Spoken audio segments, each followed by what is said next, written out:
بیٹی کا غصہ. پھر ہاتھ چھوڑتے نہیں تھے، ہاتھ پکڑے پکڑے لاتے لاتے لاتے ان کو چارپائی پر پہلے بٹھاتے تھے، پھر خود بیٹھتے تھے. یہ باپ اور رسول ہو کر بیٹی کی عزت دیتے تھے. پھر وہ جنت کی عورتوں کی سردار بنی، پھر وہ جنت کے سرداروں کی ماں بنی، پھر وہ اللہ کے شیر کی زوجہ بنی. تو والدین سے کہتا ہوں کہ اپنے بچوں کو عزت دو، عزت دو، عزت دو، عزت دو. پھر آپ سے زندگی کے بڑے فیصلے ہیں شادی.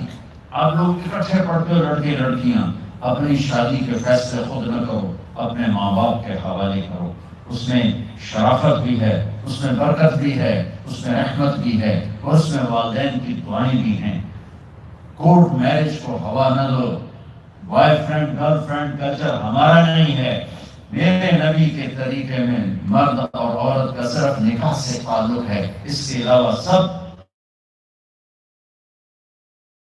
جہاں اپنے بچوں سے پوچھ کے رشتے کرو، زبردستی مت کرو. میرا معاشرہ بہت سنگین قسم کے جرم کا شکار ہے. بچوں پہ مسلط کر دیتے ہیں، ایتھے ہی کرنی ہے، جٹان جی کرنی ہے، بٹان جی کرنی ہے. پتہ نہیں آئے کتنا جٹ پڑ. چلو تم ناراض ہو، راجپوتان جی کرنی، میں راجپوتوں میں اپنی قوم کو بھی رگڑ دیتا ہوں. راجپوتان جی کرنی ہے، کرنی ہی کوئی نہیں. یہ ظلم و ستم اولاد پہ مت کرو. اپنی بچی سے پوچھو، اگر بیٹی ہاں کرے تو پھر قدم اٹھاؤ. اگر بیٹی کہتے میں نہیں کرنا چاہتی تو وہ نافرمان نہیں ہے. اللہ کے واسطے میری سنو. صرف تم نہیں سن رہے، اس کیمرے سے لاکھوں کروڑوں لوگ سن رہے ہیں. اگر بیٹا یوں کہہ دے کہ ابا میں نے یہاں شادی نہیں کرنی، میرا جی نہیں چاہتا ہے، تو وہ بیٹا نافرمان نہیں ہے، فرما بردار ہے. اس نے شریعت کا حق استعمال کیا ہے. اب ایسا ظلم مت کرو کہ نہیں یہ نہیں کرنی ہے، گھروں نکل جائے. زندگی تم نے تو نہیں گزارنی، زندگی تو بچے نے گزارنی. میں قربان جاؤں. ایک حدیث سنو پہلے، پھر اگلی بات سنا. ما تزوجت وما تزوجت الا بوحی من السماء نظر به جبریل. لوگوں سنو، میں نے جہاں شادی کی، میں نے جہاں بیٹی کی شادی کی، پہلے آسمان سے جبریل فرشتہ اللہ کا حکم لے کر آیا، پھر میں نے قدم اٹھایا. سمجھ گئے میری بات؟ سمجھ گئے سارے؟ اب اگلی سنو. حضرت علی فاطمہ کا رشتہ لینے آ گئے، اور جبریل ان سے پہلے آ گئے کہ یا رسول اللہ فاطمہ علی کے لیے. باپ محمد مصطفیٰ جیسا ہے، رشتہ مانگنے والا علی جیسا ہے، اور بیٹی فاطمہ جیسی ہے. اور آپ پوچھتے ہیں علی کیسے آئے؟ کچھ شرم کی وجہ سے کچھ کہہ نہ سکے. چپ. آپ کو تو پتا تھا، آپ نے فرمایا فاطمہ کے رشتے کے لیے آئے ہو؟ کہا جی. تو جبریل تنہا بیٹھا ہے کہ یا رسول اللہ اتنی کرنا ہے. آپ نے ہاں نہیں کی، آپ نے کہا انشاءاللہ، اور یہ کہہ کر اٹھ گئے. انشاءاللہ نبی کا ہاں ہی ہوتا ہے. لیکن جبریل کے آنے کے باوجود اور اللہ کے کہنے کے باوجود میرے نبی کو بھی پتا ہے کہ یہ رشتہ یہاں قادر تقدیر نے لکھ دیا ہے، لیکن امت کو سبق سکھانے کے لیے آپ گھر تشریف لے گئے. بیٹی فاطمہ، جی یا رسول اللہ، علی کا رشتہ آیا ہے، میں ہاں کر دوں؟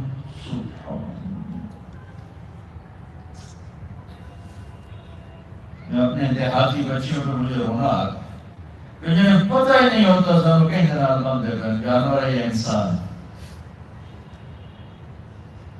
علی جیسا تو چلو علی کو چھوڑو، فاطمہ کو چھوڑو، جبریل آیا بیٹھا ہے، جبریل آیا بیٹھا ہے. اس کے بعد فاطمہ سے پوچھنے کی کیا بات ہے؟ جبریل آ کر کہہ رہا یا رسول اللہ، اللہ کہہ رہا فاطمہ علی کے لیے ہے اور علی فاطمہ کے لیے ہے، اور پھر آپ کہتے ہیں بیٹی فاطمہ ہاں کر دو.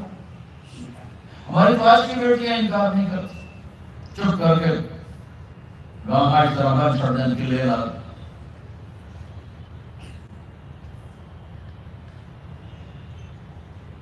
کوئی ان کے اندر کے جذبات کو سننے والا کوئی نہیں ہوتا. اپنی انانیت پر یہ فیصلے کرتے ہیں. اور میرا نبی کہہ رہا بیٹی ہاں کر دو. آپ کا کیا خیال ہے؟ فاطمہ نے انکار کرنا تھا؟ یہ تو یہ بیٹیاں نے انکار کر دی تو فاطمہ نے کہاں کرنا تھا؟ لیکن یہ سبق دینا تھا ان والدین کو جو نادانی میں نادانی کے فیصلے کر کے اولاد کو ہمیشہ ایک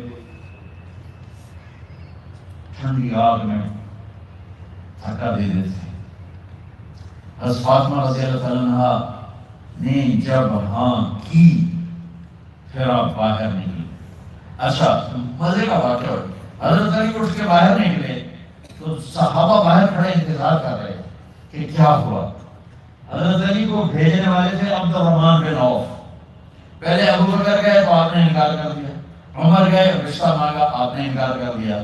عبد الرحمن بن عوف نے علی سے کہا آپ جائیں آپ کا رشتہ رد نہیں ہوگا.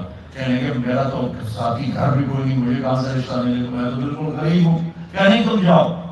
تو واپس آتے انہوں نے عبد الرحمن بن عوف پہ چڑھائی کر دی. وہ کہے نا تو میں گھر آئی، انکار ہو گیا. تو صحابہ نے پوچھا کیا ہوا؟ کہا کچھ کہا ہی نہیں، چپ کر اٹھ گئے. تو عبد الرحمن بن عوف کہنے لگے کچھ بولے صحیح. وہ بس اتنا کہا انشاءاللہ کا تو مبارک ہو، نبی کا انشاءاللہ ہاں ہوتا ہے. اچھا تو ادھر میں آپ باہر تشریف لے علی کجی کرو، بلا لوگوں کو بلاؤ.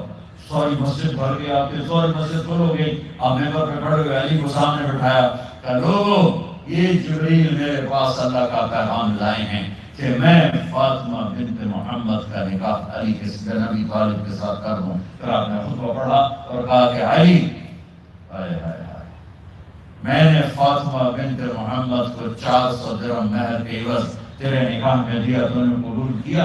حضرت علی نے زور سے نعرہ لگایا میں نے قبول کیا، اور سجدے میں چلے گئے. اللہ کا شکر کا سجدہ ادا کیا. پھر میرے نبی نے وہیں سارے مجمع کو شہد کا شربت پلایا اور تازہ کھجوریں کھلائیں. پھر جب رخصتی ہوئی تو آپ نے حضرت علی سے فرمایا کہ آپ آ کے لے جاؤ. پھر آپ نے حضرت ام سلمہ، حضرت حفصہ اور جناب حضرت عائشہ رضی اللہ عنہا ان تینوں کو بلا کر فرمایا تمہیں پتہ ہے نا مجھے فاطمہ سے کتنا پیار ہے، تو تم فاطمہ کو دلہن بناؤ، اس کی تیاری کرواؤ، اسے دلہن بناؤ. تو ان تینوں نے حضرت فاطمہ کو دلہن بنایا. پھر آپ نے حضرت علی کو پیغام بھجوایا، وہ تشریف لائے، اپنے اونٹنی لے کر آئے. حضرت عقیل ساتھ ہے، سلمان فارسی ساتھ ہے، اور دروازے پر اونٹنی بٹھائی. آپ علی کو اندر لے گئے اور یوں فاطمہ کا ہاتھ پکڑ کے علی کے ہاتھ میں دے کر فرمایا علی تمہیں نبی کی بیٹی مبارک. پھر آپ نے کہا میری بیٹی فاطمہ، مجھے اپنے خاندان میں جو سب سے زیادہ محبوب تھا میں نے تیرا ہاتھ اس کے ہاتھ میں دے دیا. والدین سے کہتا ہوں اپنے نبی کی زندگی پڑھو. میرا درد ہے کہ ہماری ثقافت میں اسلام داخل نہیں ہوا، ہمارے عبادت میں اسلام آ گیا. بہت سارا مجمع مرد عورتوں کا نمازی ہے، حاجی ہے، عمرے کرتے ہیں، لیکن ثقافت میں نبوت کی جھلک دکھائی دے، ثقافت میں اللہ کا نبی دکھائی دے، وہ نہیں ہے. زندگی بیت گئی اس انتظار میں، مدت سے لگ رہی تھی لبے بام ٹک ٹکی، تھک تھک کے گر گئی نگہ انتظار آج پتہ نہیں کب صبح ہوگی. چلو کہتے تو جائیں مجھے ہے اگر ضرورت ہے جماعت کی آستینوں میں، مجھے ہے حکم اذان لا الہ الا اللہ. والدین کے ذمہ ہے اولاد کو عزت دینا، ان کی سب سے بڑی خواہش میں ان کا احترام کرنا کہ زندگی انہوں نے گزارنی ہے، اور آپ کے ذمہ ہے والدین کے آگے سر جھکا دینا. اللہ کے واسطے کورٹ میرجز اور خفیہ شادیاں یہ ہماری ثقافت ہے نہ یہ انسانیت ہے. ہمیشہ دکھ دردوں میں زندگی گزرتی ہے کہ اصل زندگی تو موت کے بعد آنے والی ہے. تو والدین پڑھیں شریعت کو، اولاد بھی پڑھے اپنے نبی کی زندگی کو. ایک شخص حضرت عمر کے پاس آیا ایک بیٹے کو لے کر، امیر المومنین کہ میرا بیٹا بڑا نافرمان ہے، وہ مجھے بہت تنگ کرتا ہے. حضرت عمر کے پاس لاٹھی ہوتی تو نے یوں اٹھائی، کہنے کا حضور معافی دے دے، ایک میری گل سن لو. آپ نے فرمایا کیا؟ کہنے کا ماں پیو دے بڑے حق ہے. بالکل ٹھیک ہے، کوئی ساڑھا حق نہیں ہے ماں پیو. آپ نے کہا ہاں. وہ ہاں کہنے کے ذرا وہ بتا دیں. کا پہلا حق ہے اچھی ماں تلاش کر، نیک عورت تلاش کر. دوسرا حق یہ ہے نام اچھا رکھے. تیسرا حق یہ ہے اس کو قرآن کی تعلیم دے. کہا جی پھر سن لو حضرت جی، اگر میرے پیو کو کچھ حبشی عورت نال شادی کر کے میں نے حبشی ماں دیتی، ان کوئی عرب ماں ہی نہیں لگتی. میرا پہلا حق اسمارے ہے. دوسرا سن لو، اس نے میرا نام جولان رکھا ہے. جولان کرنے کی کیڑے کو کہتے ہیں، اس نے میرا نام جولان رکھا ہے. تو یہ سن لو، اس آیت میں نے قرآن کی شکل نہیں دکھائی. حضرت عمر بھی چھوٹا ہو جیسے تک کہہ دے گا پہلے تیری مالش کرام تیرے نکل سکتے. آج کے والدین بھی اپنی اولاد کے بارے میں بہت بہت بہت غافل ہیں، اور اولاد کا بھی حال یہی ہے. چونکہ ماں کیا ہے، باپ کیا ہے، اولاد کیا ہے، یہ شریعت جو قرآن بتاتا ہے، یہ میرے نبی کی زندگی بتاتی ہے. یہ اکنامکس تھوڑا بتائے، بایولوجی تھوڑا بتائے. یہ تو جو اگر اس کے ساتھ نہیں ہے تو زندگی برباد ہے. تمہارے جیسے بچے گئے ہیڈ بندوں کی سیر کرنے، کشتی میں چڑھے تو ایک نے کہا ملدہ سے، چاچا تینوں کیمسٹری آتی ہے؟ وہ کہنے کا پتر میں تو آج نام سنا ہے. وہ کہنے کا تیری ادھی زندگی گئی. دوئے نے پوچھا چاچا تینوں فزکس آتی ہے؟ جگہ پتر کدی نہیں سنیا. اگر چاچا تیری ادھی زندگی گئی. تو یہ پوچھا چاچا تینوں بایولوجی آتی ہے؟ جگہ پتروں میں تو یہ جہان کدی نہیں سنے. اگر چاچا تیری ادھی گئی. اتنے میں موج اٹھی پانی کی. تو چاچے پوچھا پتروں تیرنا آتا ہے؟ انہوں نے کہا کوئی نہیں. لیکن پتروں میری ادھی گئی تو آدھی ساری گئی. تو یہ جو کچھ تم پڑھ رہے ہو نا، یہ ساری زندگی برباد کرنے کا چکر ہے. اگر اس کے ساتھ قرآن نہیں، اگر اس کے ساتھ نبی کی سیرت نہیں، اس کے ساتھ نبی والی معرفت نہیں، اخلاق نہیں، تو جانور جس دن کیمسٹری پڑھ کے آپ انسان نہیں بن سکتے. بایولوجی باٹنی پڑھ کے آپ اچھے انسان نہیں بن سکتے. اب آپ اناٹمی پڑھ کے اچھے انسان نہیں، اچھے ڈاکٹر بن جاؤ گے، اچھے انسان نہیں بنو گے. انجینئر بن جاؤ گے، اچھے انسان نہیں بن. انسانیت تو در مصطفیٰ سے سودا ملتا ہے. انسانیت لینی ہے تو در مصطفیٰ پہ جھکنا پڑے گا. انسانیت لینی ہے تو غلامی مصطفیٰ میں آنا پڑے گا. انسانیت لینی ہے تو آپ کا دم بھرنا پڑے گا. تب زندگی ہماری مکمل ہوگی. جب تک ہماری ثقافت میں، ہماری تہذیب میں، ہمارے گھروں میں میرے نبی کی سیرت داخل نہیں ہوتی، اولاد اپنی جگہ تباہ ہے، والدین اپنی جگہ پریشان ہیں، معاشرہ اپنی جگہ برباد ہے. کیونکہ دنیا اور آخرت کے مسائل کا حل اللہ کی قسم کسی دانشور کے پاس نہیں، صرف میرے نبی کے پاس ہے. صرف میرے نبی کے پاس ہے. صرف میرے نبی کے پاس ہے. علمک ما لم تکن تعلم الم نشرح لک صدرک. کیا میرے رب نے کہا، الم میرے حبیب میں نے آپ کا سینہ کھول دیا. علم کی انتہا پر ہیں میرے نبی پاک صلی اللہ تعالی علیہ وسلم. انہوں نے اللہ کو دیکھ لیا، پیچھے کیا رہ گیا؟ تو معاشرہ بھی اسلامی بنے. اس میں نے بہت میجر چیزیں آپ کو بتا رہا ہوں. ساری کو میں ڈیٹیل میں نہیں جا سکتا ہوں، لیکن جن چیزوں کی اشد ضرورت ہے آپ کو بتا. اللہ آپ کو رزق دے. نوکر کے ساتھ اچھے ہو جاؤ، نوکر کو پیار سے بلاؤ. نوکر ام ایمن میرے نبی کی والد کی نوکرانی اور گھر کی خادمہ، اور وہ بیٹھی ہیں اور میرے نبی تشریف فرمائے ہیں. تو حضرت ام ایمن کہنے لگی بیٹے مجھے پانی تو پلا. اب اپنے نبی سے کہے مجھے پانی تو پلا. حضرت عائشہ گرم ہو، تو اللہ کے رسول کو کہتی ہے پانی پلا. تو ام ایمن کہنے لگی تو اور کیا، میں نے دودھ پلایا ہے، میں ماں ہوں اس کی، چاہے میں نوکرانی ہوں، میں ماں ہوں. تو میرے نبی نے کہا عائشہ بولنا نہیں، یہ میری ماں ہے، یہ میری ماں ہے. آپ اٹھے اور پہلے میں گھڑے سے پانی ڈالا اور دونوں ہاتھوں سے اپنی ماں کو پیش کیا. یہ آپ کا گھر کی خادموں کے ساتھ سلوک. ہمارے خادم چھوٹی چھوٹی باتوں پہ، ہماری خادمات گھروں کی چھوٹی چھوٹی باتوں پہ ذلت اور پستی رسوائی دیکھتی ہیں. میرے گھروں کی تعظیم، میرے بازاروں کی تعظیم. بازار کا دین کیا ہے؟ کوئی تاجر جھوٹ نہ بولے، کوئی تاجر دھوکہ نہ دے، کوئی تاجر ملاوٹ نہ کرے، کوئی تاجر کھوٹ نہ کرے. گھر کا دین کیا ہے؟ محبت. گھر کا دین کیا ہے؟ محبت. گھر کا دین کیا ہے؟ محبت. میرے نبی نے فرمایا عائشہ سنا، مجھے جب سے پتا چلا ہے تو جنت میں میری بیوی ہے، مجھے موت ہی اچھی لگنے لگی.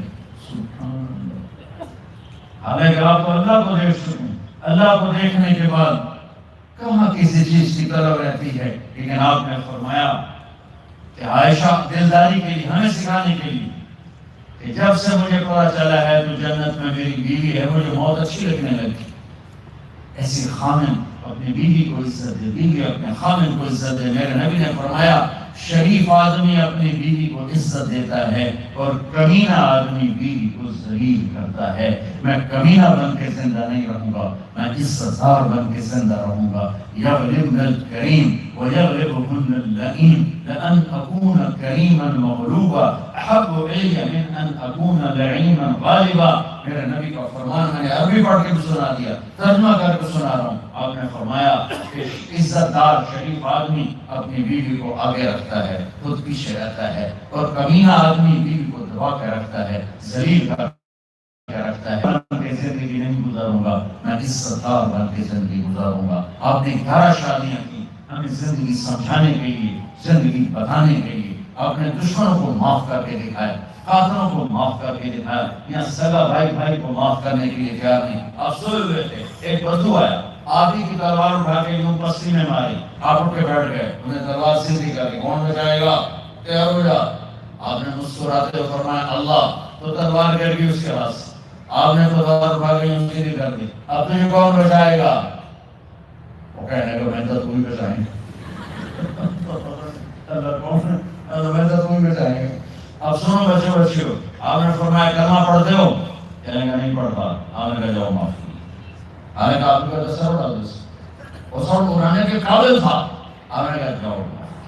21 سال جنہوں نے قتل کے منصوبے بنائے مکے والے، جب آپ نے مکہ فتح کیا جاؤ معاف کیا۔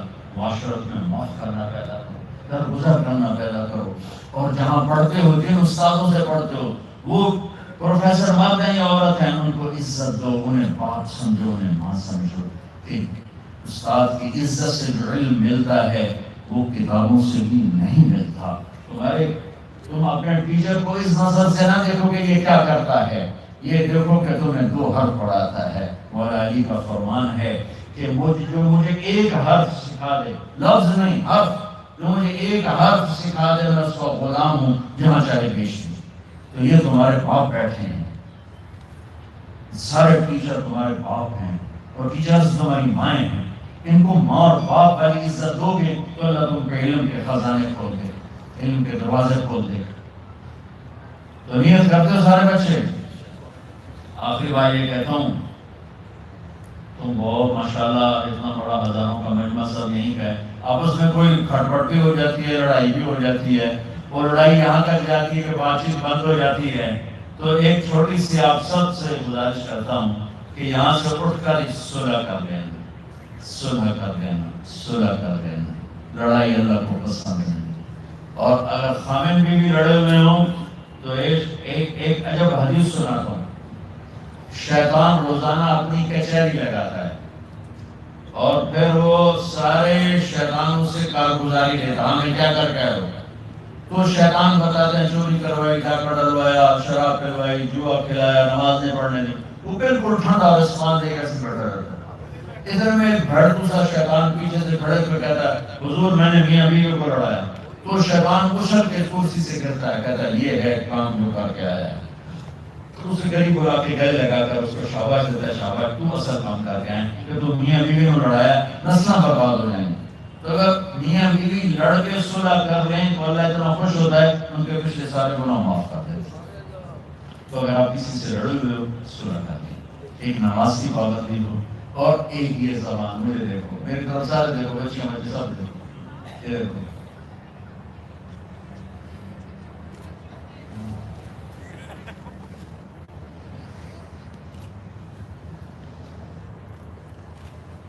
زبان پہ قابو رکھو۔ آپ کے گھر، آپ کے کلاسز، آپ کی ہر چیز خوبصورت ہو جائے۔ ایک لطیفہ بھی ہے اور واقعہ صحیح بھی ہے۔ ہماری دھوبن تھی ماسی شریفہ، بڑی لڑاکی، چھوٹے آباد پہ جنگ ٹوکی ہوئی۔ تو وہ آئی میری بہن کے پاس، یعنی کہ بیوی میری نو مہینہ بڑا لڑنی آئی، تو لڑنی ماشاءاللہ آپ آئی، میں نے کوئی قویز دے اس ساری میری نوکر بڑھ جاؤں۔ اب میری بہن کو تو پتا تھا کہ سارا چکر تھا، شیرنی ہے۔ اس نے ایک کاغذ لیا اور اس پہ الٹی سیدھی لکیریں لگا کر اس کو ایسے پریس کیا، پھر رول کیا، یوں تعویذ بنا دیا. کہنے لگی ماسی شریفہ جس سے تیری لڑائی ہو گئے تو تعویذ میں چاک مار کے بھیج ہمیں بولنا نہیں. یہ تعویذ رہ گیا تیری خیر نہیں. اب تعویذوں میں تو بڑا ہمارا دیہاتی ماحول میں بہت زیادہ ہے. اچھا اب ایک بہن نے کیا کیا؟ ماسی شریفوں میں چپ کر آیا. یا تو ساری لڑائی تو بولن تو ہوتی ہے. 8ویں دن آ گئی بی بی تو تو بڑا چنگا تعویذ نہیں تھا لڑائی ہو گئی. کیوں؟ ماسی شریفہ چپ ہو گئی. تو یہ میں تعویذ ساری بچیوں کو دے رہا ہوں، سارے بچوں کو دے رہا ہوں، منہ میں ڈالو ماسی شریفہ ہمارا. آپ کی کسی سے لڑائی نہیں ہوئی. اور ان بچیوں کو خاص طور پہ تلقین کرتا ہوں، صبر سیکھو، صبر سیکھو. میرے ملک کا سسرالی معاشرہ بڑا ظالم ہے، درد سے کہتے. اس میں پٹھان، پنجابی، بلوچ، سندھی، دیندار، بے دین، نمازی، دنیا دار، پڑھے لکھے، ان پڑھ، سب ایک ہی کشتی کے سوار. میرے دیس کا سسرالی معاشرہ بہت سخت ہے، بہت سخت. تو میری بچیوں صبر سیکھنا، زبان کو تالو سے لگا لینا. اللہ تعالیٰ تمہارے لیے راستے کھولے گا، عزتوں کے، کامیابی کے، محبت کے. زبان نہ کھولنا، زبان پہ تالا لگا اب نہ کر لبوں کو سیکھ. اپنی زبان کو بند رکھنا. اللہ تعالیٰ کا غیبی نظام تمہارے ساتھ حرکت میں آئے گا. اور یہ جو میں نے ایسے کر کے دکھایا، یہ میرے نبی نے ایک صحابی کو کر کے دکھایا کہ معاذ تمہیں سارے دین کا خلاصہ بتاؤں کہ دین کیا ہے. تو آپ نے زبان پکڑ کے فرمایا اس زبان کو قابو میں رکھنا. میرے نبی نے مدینے والوں کی تعریف کرتے ہوئے فرمایا میرے مدینے کے صحابہ بڑے اچھے لوگ ہیں. ان کے گھر میں کسی کی بیٹی جب شادی ہو کے آتی ہے تو اسے احساس ہی نہیں ہوتا ماں باپ کے گھر میں ہوں کہ سسرال کے گھر میں. تو بچوں میں آپ کا شکر گزار ہوں، آپ اتنی محبت سے آئے. اور یہ بچیاں بچے سب ایک عجب ماشاءاللہ نظارہ ہے. اللہ اس کو آپ کے شوق کو سلامت رکھے. چند باتیں جو میں نے کہی ہیں یاد رہ جائیں تو اس پہ عمل کر لینا. اور یہ نوجوانوں سے کہتا ہوں تبلیغ میں 3 دن لگاتے رہو، انشاءاللہ آپ کا بہت فائدہ ہوگا. روشی پڑھو، دعا کروں. اللهم لك الحمد كما أنت أهله وصل على محمد كما أنت أهله وفرجنا ما أنت أهله إنك أهل التقوى وأهل المغفرة. ربنا آتنا في الدنيا حسنة وفي الآخرة حسنة وقنا عذاب النار. یا اللہ یہ ہماری امانت، یہ ہمارے بچے بچیاں، ہماری نئی نسل، ہمارا سرمایہ، میں ان سب کو تیرے سپرد کرتے ہیں. ان کی عزت آبرو کی حفاظت فرما، ان کی جان مال کی حفاظت فرما، ان کے کردار کی حفاظت فرما، ان کے دامن کو خطاؤں سے پاک فرما.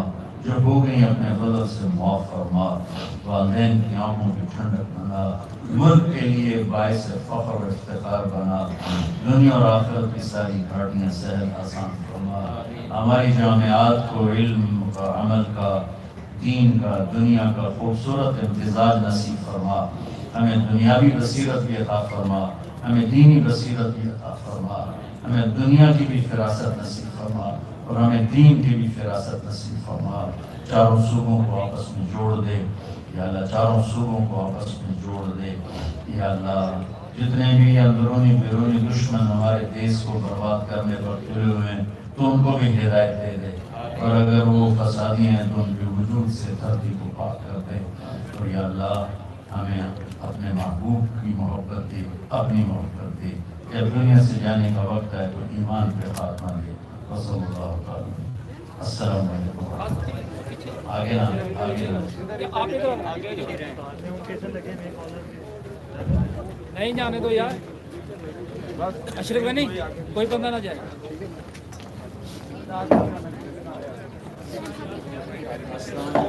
Please please please please please پیچھے لیٹر جانے دیں انہیں. پلیز لیٹر جانے سر.